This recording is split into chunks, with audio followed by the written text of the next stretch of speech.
de jeûne de prière de 21 jours. Et nous sommes en... Ah, ça va vite, hein? Sinon, ça reste combien? Ça va lentement.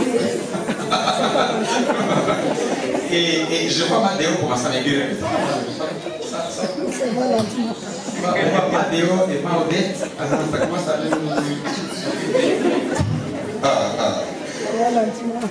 franchement, c'est très intéressant.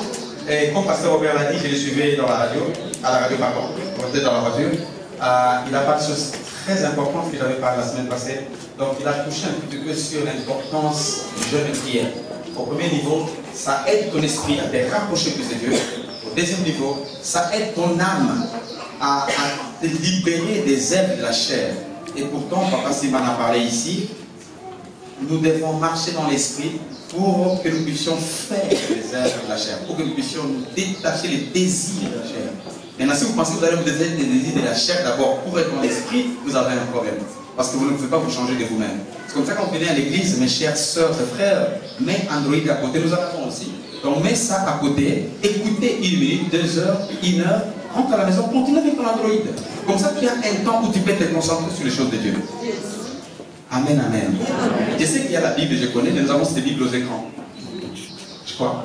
Et à part ça aussi, je sais qu'il y a Facebook là. Il y a des semaines passées, je passais derrière, j'ai trouvé une fille là, Facebook. Amen. Hein? J'ai mis la bouche. Il dit Amen et Dieu sur Facebook dans l'église. Et moi, tu vois. Hey, tu vois les gens que vous voyez là-bas. Beaucoup d'entre eux, ce sont des managers, des responsables, de quoi ils ont beaucoup de choses, même des rapports, ils vont faire des rapports à la maison, ils sont connectés sur Facebook et tout ça, sur Internet et différentes choses, mais ils se disent, on va mettre tout de côté, on glorifie notre Dieu, après on va continuer. Amen, amen. Je vous encourage parce que je vous aime et je veux avoir une église, des gens qui comprennent, des gens qui savent que nous allons vraiment prier. Il ne faut pas le prier parce que le pasteur n'est pas là. Tu vas vraiment prier. Alors prie. Je crois qu'ici on ne t'aime pas trop ici. Il y a des églises là où on arrive à 14h, on dit si tu pars, viens un démon, reste là. Non, c'est des démons d'aller vite à la maison de Dieu. Non, les temps. Nous sommes dans une église où nous comprenons les temps. Nous comprenons que nous avons la vie. Malgré la vie spirituelle, nous devons aussi faire des choses. Voilà pourquoi notre église est une église de millionnaires. Les millions ne sont pas dans la poche, dans la tête. Tu ne comprends pas toi? Les millions sont dans la tête là-bas. Parce que la richesse ne dépend pas de ce que vous avez en poche. Non, mais ce que vous avez dans la tête. Si tu es riche, tu peux être riche partout où tu iras. Et je veux parler aujourd'hui de l'esprit de possession. Vous savez, nous ratons beaucoup de choses de Dieu. Parce que nous avons cet esprit-là de vouloir posséder ce que nous avons. Même les gens qui ont gêné, qui ont prié, merci beaucoup pour vous. Parce que vous avez montré d'une manière ou d'une autre que même vos corps, même votre temps, même vos souffles, même tout ce que vous êtes, ce n'est pas à vous. C'est une manière de dire au Seigneur, Seigneur, c'est donc. On peut dire, voilà, moi j'ai un problème, moi j'ai là, moi j'ai ici, moi j'ai un problème de régime. Et quoi? Ne t'en fais pas, tu n'as pas été né comme ça. Est-ce que tu ne crois pas que le Dieu qui t'a créé peut enlever les régimes en toi? Ça demande un niveau de foi. Même si tu prends tous les régimes, tu vas mourir. Je veux bien mourir avec les choses de Dieu en disant, je suis mort parce que j'ai vraiment cru. Mais tu vas mourir. J'ai dit souvent à mes amis, mourir avec un malaria comme ça. Malaria. Il est quoi, 48? C'est pas ça déjà arrivé. C'est pas sérieux. Soyons sérieux. Meurs pour une bonne cause. Meurs pour une bonne cause. Et je crois que le jeûne de prière pour les choses de Dieu, c'est une bonne cause. On va tourner Aïcha. Et on est 5e jour. Regarde-moi. C'est le gars où je me suis regardé dans le miroir. Et les yeux commencent à rentrer. En fait, rentrer où je ne sais pas. Dans le corps, je ne sais pas. Les yeux rentrent en fait. Vous savez, nous voulons pratiquer la parole de Dieu. Il ne faut pas se dire qu'il faut gêner, il faut prier. Non, prier aussi. C'est comme ça qu'il donnera des témoignages de ta vie personnelle. Amen, amen. Amen. Nous allons parler d'un cœur possessif ou un cœur de gestionnaire. Est-ce que vous avez un cœur possessif ou vous avez un cœur de gestionnaire? C'est la question que je vais vous poser et c'est le thème qu'on va partager aujourd'hui. Un cœur possessif, c'est un cœur de patron. Tout ce que tu as, c'est à toi. Ta voiture t'appartient, ta maison t'appartient, tes habits t'appartiennent, tes enfants sont à toi. Tout ce que tu es, c'est à toi. Même ton travail, c'est à toi. Et les gens qui étaient ici, j'ai dit, j'ai un peu introduit sur ça, en disant que même les gens qui accèdent à des positions élevées dans les gouvernements, Quand ils sont dans ces postes-là, ils prennent que tout est à eux. Et voilà pourquoi ils perdent leur destinée.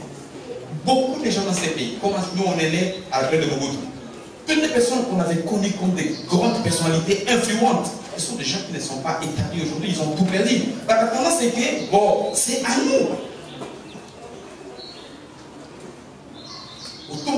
Autour de Mobutu, mais il est où? Et les mamans sont où? Tous on va mourir. Moi je vous dis parce qu'il y a des gens qui pensent que nous sommes là, on n'est pas là, on partira. C'est comme ça que les génies, enfin, ils ajoutent un peu pour essayer vraiment d'enfoncer ce qu'ils voulaient dire. Et les pères leur partageaient ce qui était. Bon, ça va, vous voulez ce qui est à vous? Alors, prends ce qui est à vous, il n'y a pas de souci. C'est ça le cœur du père. Chaque fois que vous avez un esprit égoïste, vous voulez avoir ce qui est à vous, Dieu vous donnera. Et quand il vous donne, vous pensez que maintenant vous commencez à vous enrichir. Mais en réalité, il teste votre cœur pour demain. C'est comme ça qu'il y a beaucoup de gens qu'on appelle anciens riches. Il y en a beaucoup. Anciens riches. On les connaît, il y a beaucoup. Moi je connais ici à Ouvir, il y en a anciens riches. Et qui se plaignent. Non, moi j'ai fait beaucoup de choses. Parce que tu ne me connais pas. En fait, moi je te connais, mais seulement je te néglige parce que tu n'as pas une histoire. Je te connais, je connais ton nom, je suis de là, j'ai été ici, mais tu n'as pas une histoire. Bon, je vais te connaître toi. Je vais te connaître pas ton histoire. Qu'est-ce que tu as posé comme marque? Je suis conscient, je suis à la radio, je sais ce que je dis. Je suis à la radio, je suis très conscient. On avait des chefs de cité ici. Qui n'étaient que chefs de cité comme ça.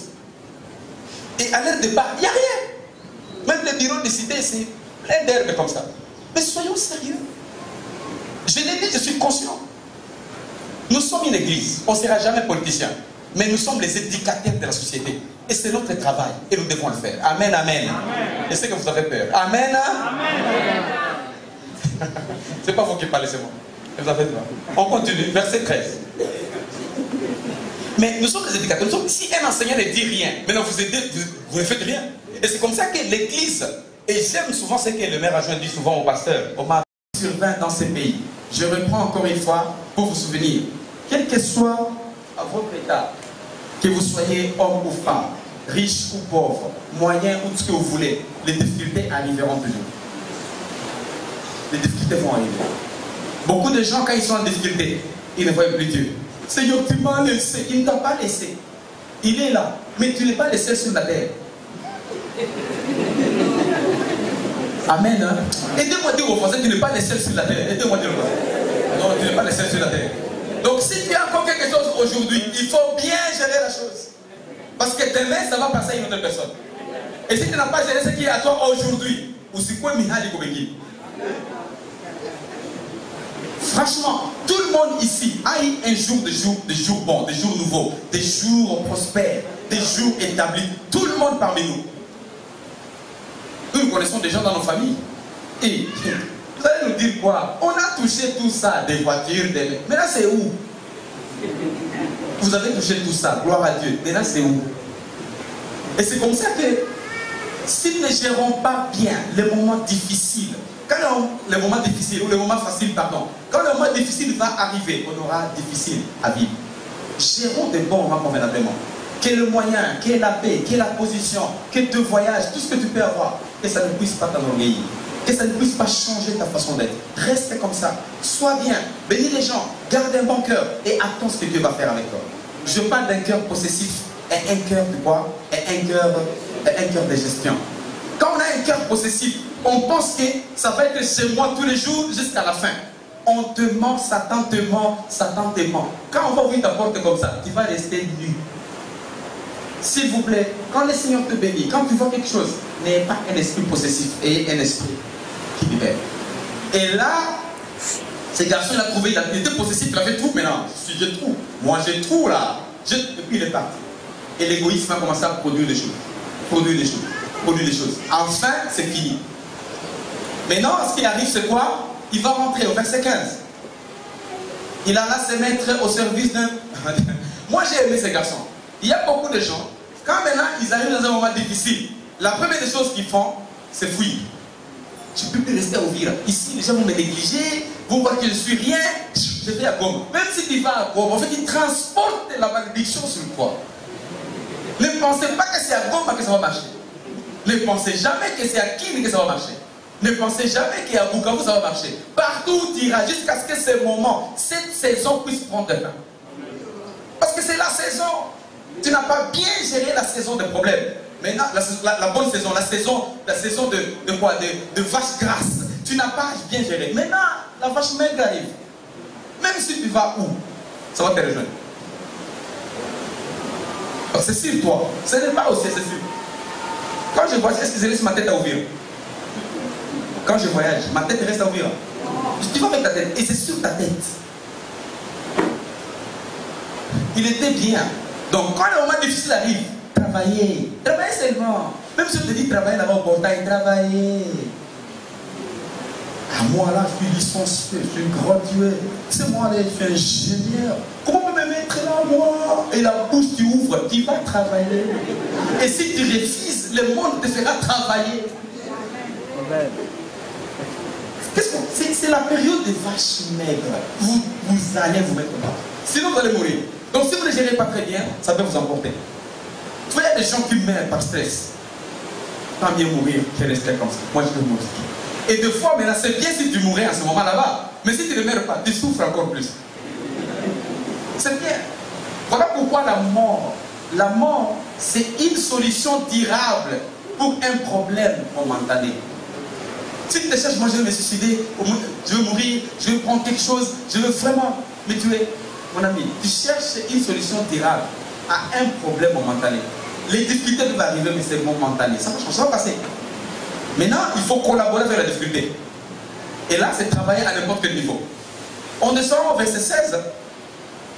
La Bible dit, il aurait bien voulu se rassasier des... Oh, sauter, ça c'est dur encore. 17. Ça c'est encore la souffrance incroyable. Voilà pourquoi moi je vais mettre un principe ici. La personne commençait à manger avec le pourceau, avec les cochons. Maintenant, vous et moi mes amis, quand Dieu nous dit nous devons gêner,